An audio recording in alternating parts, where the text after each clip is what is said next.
Hello दोस्तों, स्वागत है आप सभी का हमारे YouTube channel study with smartness में। आज के इस वीडियो में हम आपके लिए साइंस से रिलेटेड जो है एक बहुत ही इंपॉर्टेंट टॉपिक लेकर आए हैं दोस्तों। जी हाँ, ब्रांचेस ऑफ साइंस अर्थात विज्ञान की प्रमुख शाखाएं और उनके अध्ययन के विषयों को हम क्या कहते हैं, किस नाम से जानते हैं, वो आज इस वीडियो में देखने वाले हैं।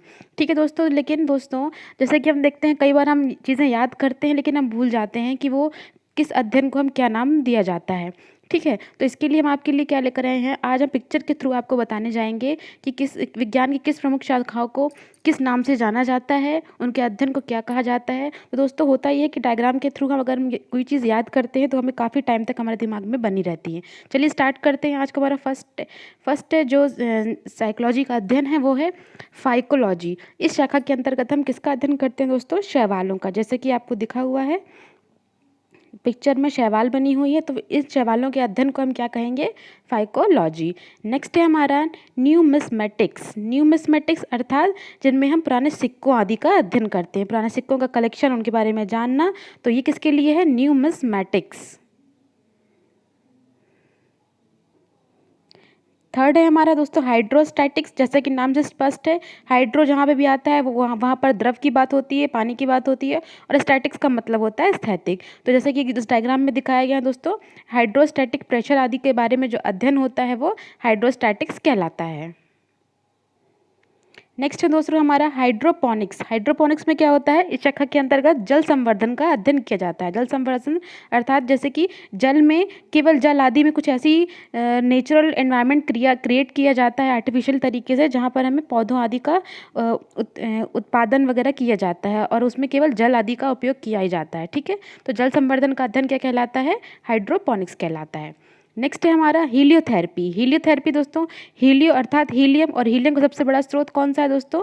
वो है सूर्य। ठीक है, तो सूर्य के प्रभाव से चिकित्सा करने की प्रक्रिया को हम कहते हैं हीलियोथेरेपी। ठीक है दोस्तों, आई होप आपको समझ आ रहा होगा। नेक्स्ट चलते हैं हमारा जेनेकोलॉजी। जेनेकोलॉजी क्या है दोस्तों? इस शाखा के अंतर्गत हम जीवों की जातियों के विभेदों का अध्ययन करते हैं। जीवों की देखो देखिए जेनेटिक्स क्या होता है? जीन्स। जीन्स जैसा कि आप सभी जानते हैं, जीन्स आदि जो होते हैं वो प्रजातियों में विभिन्नता के कारण उत्पन्न होते हैं। ठीक है दोस्तों, तो जो जेनेकोलॉजी है वो क्या है? जीवों की जातियों के विभेदों का अध्ययन के लिए हेल्पफुल होती है। नेक्स्ट हमारा जियोडेसी। जियोडेसी अर्थात शाखा के अंतर्गत भूगणित विज्ञान का अध्ययन किया जाता है। जी हाँ दोस्तों, जो भूगणित विज्ञान है उसका अध्ययन करना है तो जियोडेसी का उपयोग किया जाता है। नेक्स्ट है हमारा जियो मेडिसिन। जियो मेडिसिन अब क्या है? औषधि शास्त्र की वह शाखा है जो जलवायु तथा वातावरण का स्वास्थ्य पर जो प्रभाव पड़ रहा है उसका अध्ययन हम जियो मेडिसिन में करते हैं। ये देखिए जैसे दोस्तों, इस डायग्राम में कितनी अच्छी तरह से दर्शाया गया है। ये जियो मेडिसिन क्या है? जेनेटिक्स, लाइफस्टाइल, एनवायरनमेंट और उसका हेल्थ पर जो भी प्रभाव पड़ रहा है, तो उस अध्ययन को हम कहते हैं जियो मेडिसिन। हिप्नोलॉजी। हिप्नोलॉजी जैसे हम सभी को पता है, जो नींद आदि होती है, नींद का अध्ययन कहलाता है हिप्नोलॉजी। नेक्स्ट है हमारा टेलीपैथी। टेलीपैथी क्या है दोस्तों? इसकी शाखा के अंतर्गत हम मानसिक संक्रमण की प्रक्रिया का अध्ययन करते हैं। मानसिक संक्रमण, मानसिक तरंगे जो होती है उनका अध्ययन किया जाता है टेलीपैथी के अंदर। अच्छा दोस्तों, ये एग्जाम पॉइंट ऑफ व्यू से इंपॉर्टेंट है। ये कई बार आपको ये क्वेश्चन देखने मिलता है एग्जाम में कि सेलेनोलॉजी किससे संबंधित है। सेलेनोलॉजी किसका संबंध है दोस्तों? चंद्रमा के मूल स्वरूप तथा गति के वर्णन का अध्ययन करता है सेलेनोलॉजी। सेलेनोलॉजी में देखिए चंद्रमा से संबंधित वहाँ पे जो भी सतह है, वायुमंडल आदि सबका अध्ययन सेलेनोलॉजी के अंतर्गत किया जाता है। नेक्स्ट है हमारा न्यूमरोलॉजी। न्यूमरोलॉजी क्या है दोस्तों? न्यूमर मतलब कि संख्याएं, तो जिसमें अंकों का अध्ययन किया जाता है वो कहलाता है हमारा न्यूमरोलॉजी। दोस्तों लेक्सिकोग्राफी। लेक्सिकोग्राफी क्या है? यह शब्दकोश संकलन तथा लिखने की कला है, जिसे हम लेक्सिकोग्राफी कहते हैं। जहाँ पर शब्द आदि लिखने की कला का अध्ययन किया जाता है उसे हम लेक्सिकोग्राफी कहते हैं। नेक्स्ट है हमारा इथोलॉजी। इथोलॉजी क्या है? जहाँ पर जो भी एनिमल आदि है दोस्तों, प्राण योग के आचार व्यवहार आदि का अध्ययन, जहाँ पे भी एनिमल जो भी है, एनिमल बिहेवियर आदि का जो अध्ययन किया जाता है उसे हम इथोलॉजी कहते हैं। ध्यान से देखिए दोस्तों, इथोलॉजी, इकोलॉजी, एंथ्रोपोलॉजी आदि बहुत ही मिलते मिलते जुलते शब्द हैं, तो ध्यान से देखिएगा कि इथोलॉजी जो है वो जानवरों आदि के व्यवहार संबंध से संबंधित है। नेक्स्ट है हमारा एथनोग्राफी। एथनोग्राफी क्या है दोस्तों? इस शाखा के अंतर्गत मानव जाति का अध्ययन किया जाता है। मानव जाति का जो भी अध्ययन, उनके व्यवहार, आचरण आदि का अध्ययन किया जाता है, वो एथनोग्राफी में किया जाता है। नेक्स्ट है हमारा एपिग्राफी। तो एपिग्राफी क्या है? शिलालेख से संबंधित है। जो शिलालेख पुराने पाए जाते हैं हमारे इतिहास में, उनसे जो अध्ययन करने की सामग्री आदि होती है, तो उसे हम कहते हैं एपिग्राफी। नेक्स्ट है हमारा क्रिप्टोग्राफी। तो क्रिप्टोग्राफी क्या है दोस्तों? इस शाखा के अंतर्गत गूढ़ लेखन या बीज लेखन संबंधी ज्ञान का अध्ययन होता है। गूढ़ लेखन मतलब कि दोस्तों जैसे कि इंक्रिप्शन होता है, अगर हम कंप्यूटर भाषा में बोलें तो इंक्रिप्शन डिक्रिप्शन होता है। किसी भी भाषा को हम किसी कोड के रूप में व्यक्त कर देते हैं। जैसे कि हमने रीजनिंग में पढ़ते हैं दोस्तों कि अगर हम सी को ए बोल रहे हैं, डी को ए बोल रहे हैं, इस तरह से जो भी इंक्रिप्शन वर्ड होते हैं, तो ऐसी जो लेखन पद्धति होती है, इससे संबंधित जो ज्ञान होता है, उसे हम क्रिप्टोग्राफी कहते हैं। ठीक है। नेक्स्ट है कॉस्मोग्राफी। तो कॉस्मोग्राफी क्या है दोस्तों? शाखा के अंतर्गत विश्व संरचना संबंधी ज्ञान का अध्ययन किया जाता है कॉस्मोग्राफी में। नेक्स्ट है इसी से रिलेटेड कॉस्मोगोनी। कॉस्मोगोनी अगर बात करते हैं तो ब्रह्मांड तप्ती सिद्धांत का अध्ययन होता है कॉस्मोगोनी में। ठीक है दोस्तों। नेक्स्ट है हमारा कॉन्कोलॉजी। तो कॉन्कोलॉजी क्या है? शंख विज्ञान का संबंधित है। कॉन्कोलॉजी अर्थात शंख विज्ञान। नेक्स्ट है कैलिस्थेनिक्स। अब कैलिस्थेनिक्स क्या है? इस शाखा के अंतर्गत शारीरिक सौंदर्य और शक्तिवर्धक बयानों की विधियों आदि से संबंधित ज्ञान का अध्ययन होता है। जहाँ पे शक्ति, सौंदर्य, बलवान, शक्तिवर्धक बयानों आदि की विधियों का ज्ञान होता है, वहाँ पर हम उसे कहते हैं कैलिस्थेनिक्स। ठीक है। नेक्स्ट है हमारा एस्ट्रोफिजिक्स। जैसे कि नाम से स्पष्ट है, एस्ट्रो और अर्थात खगोल और फिजिक्स या मतलब भौतिकी। तो भौतिक विज्ञान की वह शाखा जहाँ पर खगोलीय और खगोल भौतिकी रूप से अध्ययन किया जाता है, तो वो एस्ट्रोफिजिक्स कहलाता है।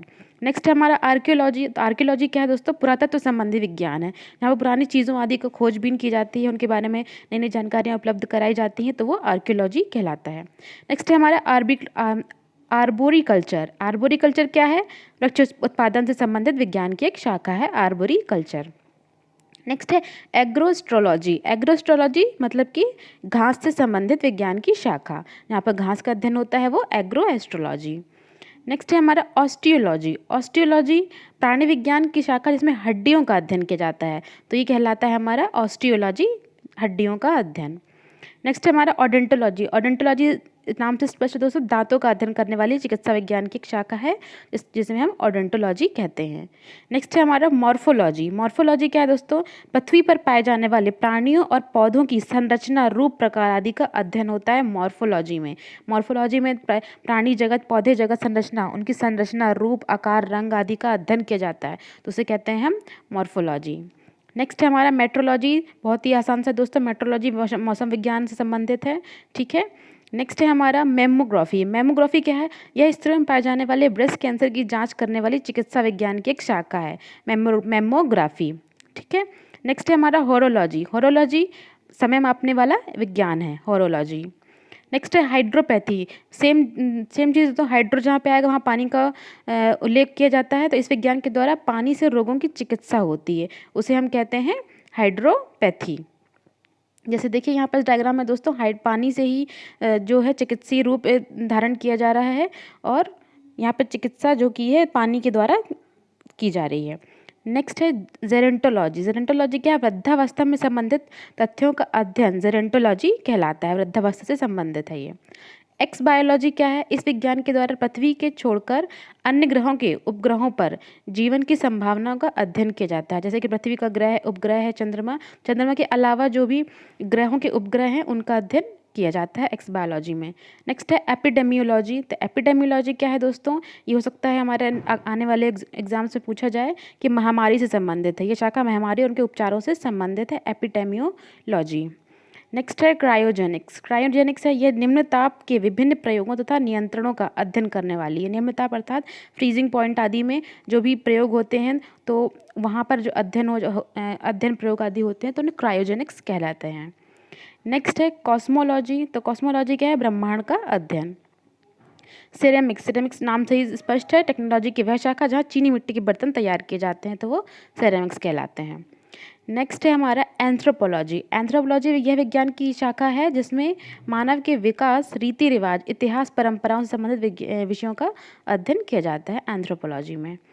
लास्ट है हमारा दोस्तों एनाटॉमी। एनाटॉमी है जीव विज्ञान की वह शाखा जो शरीर की आंतरिक संरचना से संबंधित है, तो यह है एनाटॉमी। ठीक है दोस्तों, आई होप दोस्तों आपको हमारी वीडियो पसंद आया होगा। इसे लाइक, सब्सक्राइब और शेयर करना बिल्कुल भी ना भूले दोस्तों। आगे ऐसे ही अच्छे अच्छे वीडियो के लिए बने रहिए हमारे चैनल के साथ। तब तक के लिए धन्यवाद।